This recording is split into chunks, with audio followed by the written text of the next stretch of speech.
Seja bem-vindo, você guerreiro de todo o Brasil, de todo mundo. Aqui é o canal Raiz Tricolor e essa daqui é a prévia de Fluminense Corinthians, semifinal da Copa do Brasil. Estamos de volta à semifinal da Copa do Brasil, 7 anos, enfrentando o time rival daquele que nos eliminou em 2015.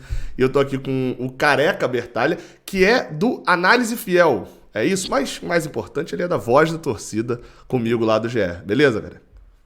Fala Gabriel, fala torcida tricolor. Prazer estar participando aqui um pouquinho do canal, falando do grande jogo que a gente vai ter amanhã no Maracanã e daqui 15 dias na Neoquímica Arena. Tenho certeza que vão ser dois grandes jogos. Sobre esse de amanhã, né? Dessa quarta-feira, o cara, a impressão que a gente teve aqui a gente passou 2 semanas achando que ia dar Atlético Goianiense pelo jogo de ida.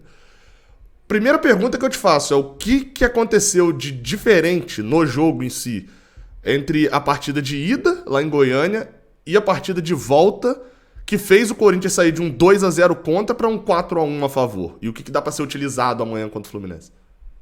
Cara, acho que o jogo contra o Atlético Goianiense, o primeiro, o Corinthians vinha de uma vitória contra o Atlético Mineiro, de virada na rodada passada do Campeonato Brasileiro. E até meu vídeo no Voz da Torcida foi o que eu senti, que o time tava dá para ganhar a hora que for, tal. Porque você, a gente como torcedor, a gente fala, pô, caímos no sorteio com o Atlético Goianiense. Cara, coisa linda, tal. Mas o jogador não pode pensar assim. E pareceu que os jogadores do Corinthians pensaram dessa forma. Até o treinador falou isso na coletiva. Ele usou o termo, os jogadores estavam de barriga cheia. E daí o Corinthians entrou numa nhaca danada. O Atlético Goianiense é um time organizado, né? Tem ido bem nas Copas. E daí ganhou de 2-0 do Corinthians, resultado justo, nem menos, nem mais, acho que justo. E daí o Corinthians se colocou numa pressão muito grande, mas reagiu bem. Na semana que foi eliminado pelo Flamengo na Libertadores, perdeu o clássico que afastou o time da liderança do Campeonato Brasileiro para o Palmeiras em casa. O time estava nas cordas, mas o apoio da torcida e a atitude também dos jogadores, né, as coisas acontecerem. O Corinthians fez um grande jogo contra o Atlético Goianiense, que esperou muito o Corinthians, e daí o Corinthians aos poucos foi se impondo e os seus grandes jogadores fizeram um ótimo jogo, por isso que o Corinthians reverteu. Eu tô olhando aqui as últimas partidas do Corinthians. Essa vitória contra o Atlético Goianiense, ela tá meio como uma ilha, né? Assim, porque você vem de é, derrota pro Flamengo, aí empate com o Havaí, derrota pro Flamengo, esses dois Flamengo Libertadores, derrota Palmeiras, aí vem vitória Atlético Goianiense, derrota pro Fortaleza. Eu lembro de 2019, o Fluminense enfrentou, não que o Corinthians esteja na mesma situação do Cruzeiro, mas o Fluminense enfrentou o Cruzeiro na Copa do Brasil, nas oitavas de final, era o próprio Fernando Diniz, inclusive. E aí, assim, o jogo foi muito pegado, a gente empatou 1-1 aqui no Maracanã, empatou 2-2 lá, perdeu nos pênaltis. E eu lembro que nas quartas de final, o Cruzeiro pegou o Atlético Mineiro, o Cruzeiro já tava naquela derrocada toda. E aí o Cruzeiro, assim, mal no Brasileiro, perdendo 3-0 no Galo, no jogo de ida. E aí continuou mal no Brasileiro, no jogo de volta, perdeu ainda por 2-0, mas foi pra semifinal. Sabe-se lá como aquele Cruzeiro caiu teve na semifinal. E aí eu lembro de falar, pô, essa vitória do Cruzeiro no Atlético, ele se classificou, ele precisou jogar um jogo bem pra poder passar de fase. Assim, depois do jogo contra o Fortaleza, óbvio, com um time alternativo, né? Mas fica um pouco dessa sensação de que assim, o Corinthians, o que ele jogou quarta-feira, a sensação que você tem é de que o Corinthians vai repetir isso nessa quarta agora? Então, acho que até a atitude é diferente, né, Gabriel? É o primeiro jogo, aquele dia lá o Corinthians era tudo ou nada, né, contra o Atlético Goianiense. Eu acho que o que fica de lição, primeiro pelo tamanho dos times, né, qualidade de Atlético Goianiense e Fluminense tem uma diferença enorme, né? E acho que a principal lição do Corinthians é o primeiro jogo, não entrar na nhaca que entrou, porque contra o Fluminense um 2-0 pode custar caro. E o Corinthians acho que amanhã faz um jogo mais atenção, com mais cuidado, né, respeitando o Fluminense, óbvio, mas quando tiver a bola com personalidade para jogar, acho que esse é o segredo e fica como lição da fase anterior. Não dá para a gente cravar aqui, mas se o Corinthians perde um jogo amanhã no Maracanã de 2-0 do Fluminense, a dificuldade vai ser muito grande aqui, muito maior do que foi contra o Atlético Goianiense. Mas é o futebol e não dá pra gente... perdeu de 2-0, tá fora. Acho que para ambos os lados. O Corinthians também ganhar do Fluminense aí. O Fluminense tem condições de vir aqui fazer um bom jogo. Acho que é um duelo bem equilibrado e acho que, como eu disse, a lição é não esperar o jogo de volta, mas acho que isso não vai acontecer porque, como eu disse, existe uma diferença muito grande entre Atlético Goianiense e Fluminense. Falando até de esperar, de sair pro jogo, o que você acredita que o Vitor Pereira vai usar de estratégia aqui no Maracanã? Porque a gente já sabe assim que o Fernando Diniz é um cara muito pragmático no futebol, de que ele vai querer ter controle da ação do jogo se ele jogar contra o 15 de Jaú, contra o Bangu, o Corinthians, o Barcelona. Ele vai tentar utilizar porque ele acredita muito nisso. E a gente já perdeu, a gente tem poucas derrotas no ano, mas a gente já perdeu tanto para times que botaram os 11 na frente da área e quiseram fazer uma estratégia de defesa fortíssima e tal, e já perdeu para times que quiseram. O segundo tempo contra o Fortaleza não foi uma derrota, mas o segundo tempo contra o Fortaleza nas oitavas foi muito isso lá no Castelão, de um time que não deixou o Fluminense jogar. Pegou a bola, ficou com a bola e o Fluminense ficou perdido. Qual que deve ser a estratégia do Vitor Pereira para a partida aqui no Maracanã? Cara, eu acho que nem 8 nem 80. O Corinthians não vai sair para jogar, mas também não vai montar um ônibus estacionar um ônibus na frente da defesa. O Corinthians vai jogar da mesma forma que joga, né? Se defendendo no 4-1-4-1 e atacando no 4-3-3. Claro que quando o Fluminense tiver com a bola vai marcar o Fluminense, mas não acho que o Corinthians, por exemplo, vai cair na armadilha do Diniz de atrair o adversário para sair em velocidade. Aconteceu isso no 4-0, né? Mas o Corinthians estava totalmente desfigurado ali. Isso tenho certeza que é treinado e foi treinado, né, para enfrentar o Diniz amanhã. Eu acho que o Corinthians vai, óbvio, se defender, né, quando tiver sem a bola, fechar os espaços e ter atenção principalmente na dupla de ataque ali, Arias e Cano, que é bem perigosa, mas quando tiver com a bola no pé, vai tentar jogar, porque o Corinthians tem condições, tem jogadores para incomodar o Fluminense, né? O Roger Guedes vem de um grande jogo, Yuri Alberto fez 3 gols, Renato voltando de lesão, e acho que o Corinthians tem condições de quando tiver com a bola, machucar o Fluminense e incomodar. Falando em jogadores, eu tô olhando aqui, aquele 4-0 foi há quase 2 meses, né? Foi no dia 2 de julho. O Fluminense jogou naquele jogo com Fábio, Samuel Xavier, Manuel, Nino, Caio Paulista na lateral esquerda, André Martinelli e Ganso, John Arias, Matheus Martins e Germancano. A última partida do Fluminense foi sábado contra o Coritiba, o Fluminense só poupou Ganso.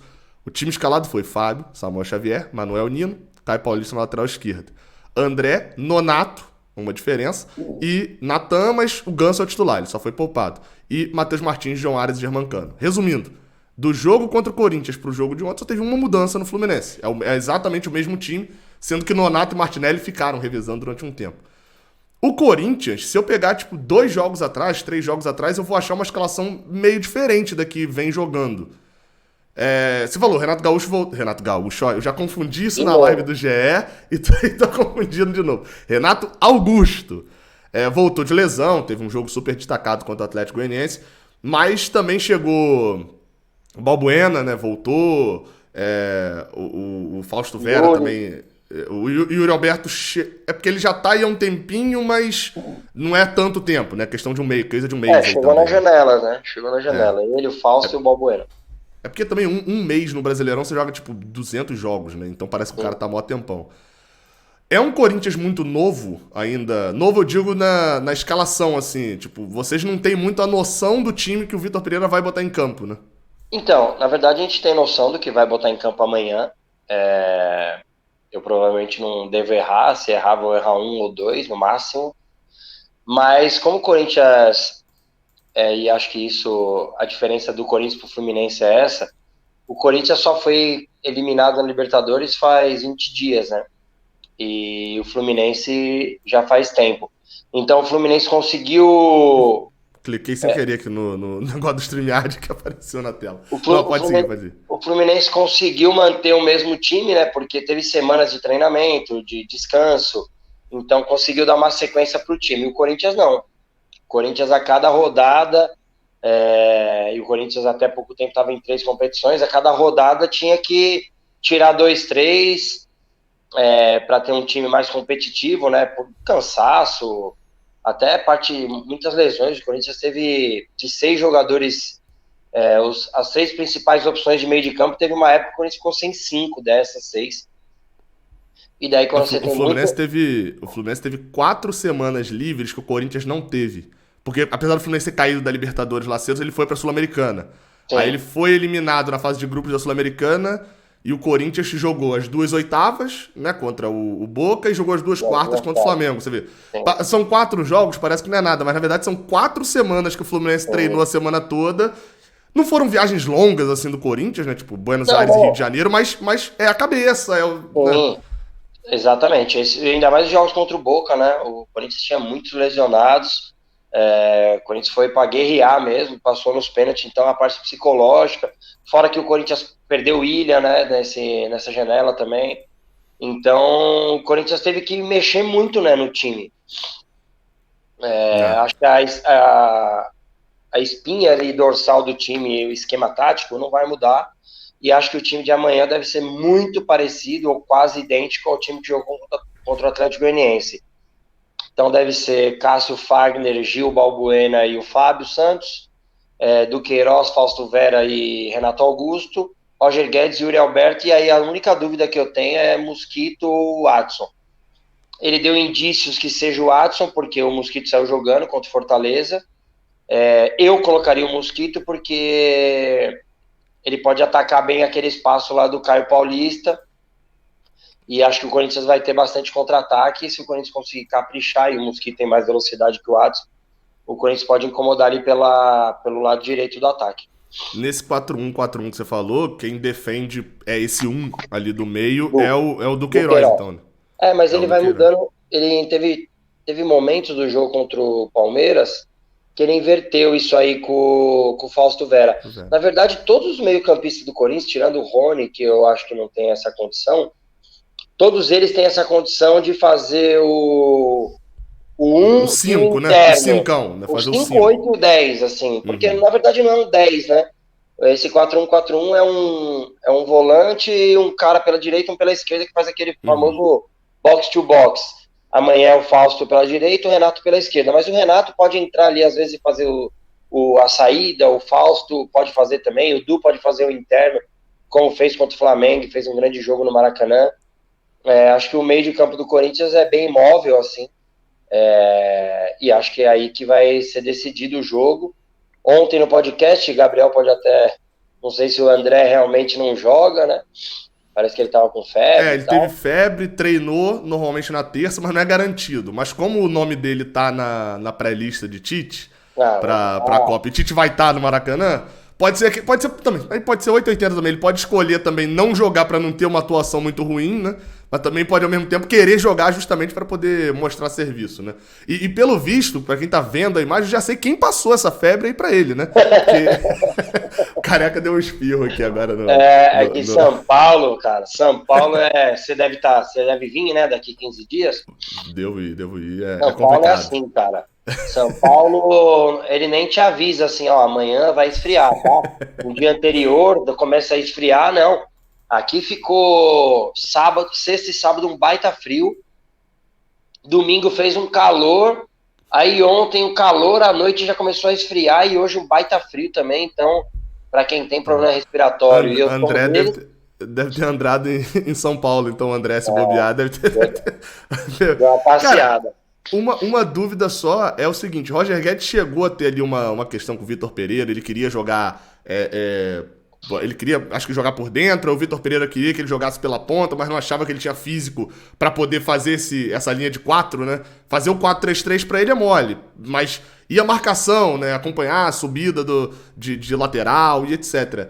Resolveu essa situação? Ele tá, tipo, tudo bem e vem forte pro jogo mesmo? Porque ele tá Sim. jogando pelo lado, né? O Yuri Alberto é o centroavante, né? Na verdade, Gabriel, começou meio que ao contrário isso. O Roger fez ótimos jogos no ano passado pela esquerda. E os jogos que ele ia melhor era quando tinha o Jô de referência, porque Ele parecia aquele atacante dos anos 90, sabe? Que não existe mais aquele Segundo atacante atacante. isso, perto do 9. Ele gosta muito disso. E daí, só que daí na esquerda era o William o titular. E daí, cara, mesmo ele tendo feito alguns jogos melhores que o William era o titular e não caía de jeito nenhum. E daí teve um jogo, foi contra o Atlético Goianiense. O Corinthians faz um baita jogo contra o Curitiba, com os três, Roger, Yuri e William. O Corinthians dá até uns espaços, mas, pô, ofensivamente Ele faz gol, né? Ele faz os gol. caras vão bem demais no jogo. E daí, porra, todo mundo fala, caramba, acho que dá pra jogar os três sim e tal. Daí vai contra o Atlético Goianiense, o Guedes não faz o balanço defensivo ali, não acompanha o lateral, não fecha e acaba tomando o gol. É uma briga que eu tenho bastante aqui com meus haters, né, no Twitter. O Roger Guedes, pô, se ele puder ajudar defensivamente, cara, da hora. Só que, mano, ele tem que ser cobrado pelo que ele faz no ataque. Ele não é volante, ele não é auxiliar de lateral. Mas a gente meio que se acostumou com Romeiros aqui. Com um cara que tem que auxiliar o lateral. Aqui a referência muito do tricolor disso que ele passou é Luca. Passou por aí também, inclusive, né? Passou. Luca era esse cara que o Marcão adorava porque era o cara que não deixava o lateral adversário jogar. Cara, legal. Ele tinha dificuldade de jogar também. Mas... Não, aí não adianta, pô, aí não adianta. Eu acho assim, o atacante, se ele puder marcar lá, ajudar a marcar, cara, é um plus. Mas ele tem que ser cobrado na parte ofensiva. E daí, com a saída do William, acabou o problema de não dá para jogar os três. Porque daí o Guedes tem jogado com liberdade, né? Principalmente quando joga com o Yuri, que foi o que aconteceu contra o Atlético. Muita movimentação, em alguns momentos ele vem realmente como um segundo atacante, como um 10 quase, para se aproximar. Ele dá muito passe de primeira pro Yuri, assim, procurando o Yuri. E acho que esse é o ponto forte do Corinthians hoje, o trio Renato, Roger Guedes e Yuri. Eles têm se procurado muito. Tem se procurado é fogo falar também, porque foi um jogo. Mas já contra o Palmeiras, quando o Renato entra, e o Roger também, já dá uma melhorada boa. Então acho que a parte ofensiva para o torcedor tricolor se preocupar, acho que é essa aí. Claro, o Corinthians tem outras armas, né? Mas é a principal arma, né? Acho que a principal arma é essa aí, sim. É isso, então. Valeu, cara. Deu pra entender bastante. Foi legal, acho que a galera curte. Faz sua propaganda. Aí, então, onde a galera pode te achar? Cara, no Twitter, né, Análise Fiel. Agora tá como Careca Análise Fiel já, né? A Análise Fiel era quando não tinha essa cara feia aqui, mas aí já que a Globo chamou a gente teve que mostrar a cara. Então, Careca Análise Fiel, e no Instagram, Análise Fiel. E torcedor tricolor aí, maior respeito, tem vários amigos, Thiago, Breno, Pedrinho, vários amigos meus aí do Rio, e amanhã vou estar com eles aí antes do jogo, mas depois na arquibancada cada um no seu lado, e que seja um grande jogo. Espero que o Corinthians vença, mas que principal, acho que de tudo, e o Gabriel também pensa assim, é que não aconteça nenhuma violência, todo mundo se respeite, que acho que isso que é o mais importante no futebol. Exatamente. Felipe Melo, não sabemos se será titular, falando em violência, mas isso aí, essas informações do Fluminense, você vê no pré-jogo que sai amanhã aqui no canal. Tamo junto, valeu, Careca, pesquisa lá, análise. E veja os vídeos da Voz da Torcida amanhã, pós-jogo. Te garanto, cara, se der Fluminense, a galera vai ver mais em peso do que se der Corinthians, tá? Mas, enfim, então torço pela sua audiência no vídeo de amanhã. Tamo junto, valeu. Beleza, mano, até dia 14 aqui em São Paulo. Um abraço.